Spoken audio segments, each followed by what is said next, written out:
Pozdravljeni, otroci! Danes bi vam rada povedala, o čem govori tale knjiga na moji desni. To je Sveto pismo. Sveto pismo je napisalo kar 40 različnih avtorjev.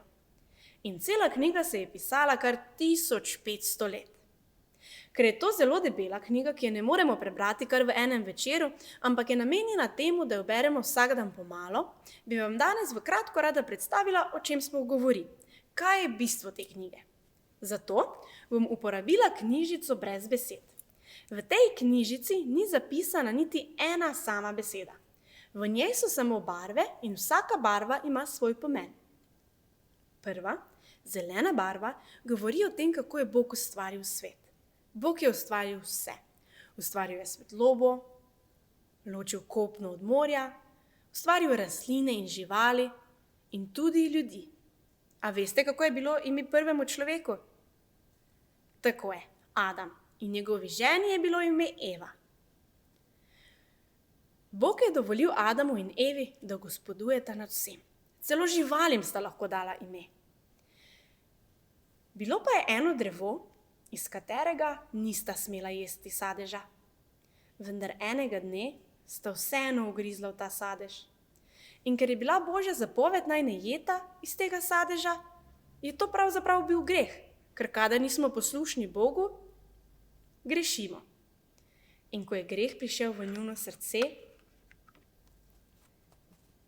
je to postalo črno. To ponazarja črna barva. Ker Bog nam je ustvaril čisto, belo srce. Ko pa je greh prišel v naša srca, je to postalo črno. In posledično vsi ljudje grešimo. Vsi ljudje imamo takšno srce. In človek z takšnim srcem, z grešnim srcem, ne more biti prijatelj z Bogom. Pravzaprav se, kadar greh stopi v naše srce, se človek obrne stran od Boga. Ampak Bog si tako zelo želi, da smo prijatelji z njim, da je pred 2000 leti poslal na svet svojega sina, da bi odplačal te naše grehe in da bi lahko ponovno imeli belo srce. Jezus je na križu umrl, da bi odplačal grehe vseh ljudi. Njegova kri je bila prelita za naše grehe. In vsak, ki svoje grehe preda Jezusu in ga sprejme za svojega odrešenika, dobi čisto srce. Bog mu očisti srce, da postane belo kot sneg. In z takšnim srcem je lahko človek prijatelj z Bogom.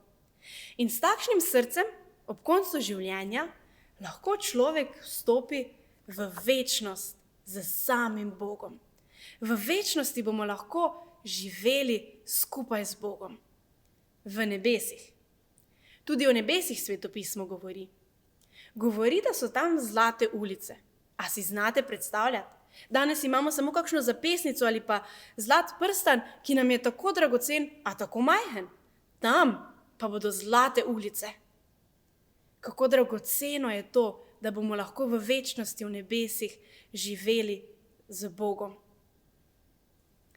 In o takšnih ljudeh, ki so imeli takšen cilj pred sabo, govori Sveto pismo. Govori tudi o ljudeh, ki so prišli do tega cilja. Govori pa tudi o ljudeh, ki niso prišli do tega cilja. In zato je tako zelo pomembno, da vsak dan beremo Sveto pismo in te zgodbe in se iz zgodb teh ljudi učimo, kako ravnati danes v situacijah, da bomo nekega dne lahko prišli do tega cilja z čistim srcem in živeli skupaj zavedno z Jezusom v nebesih.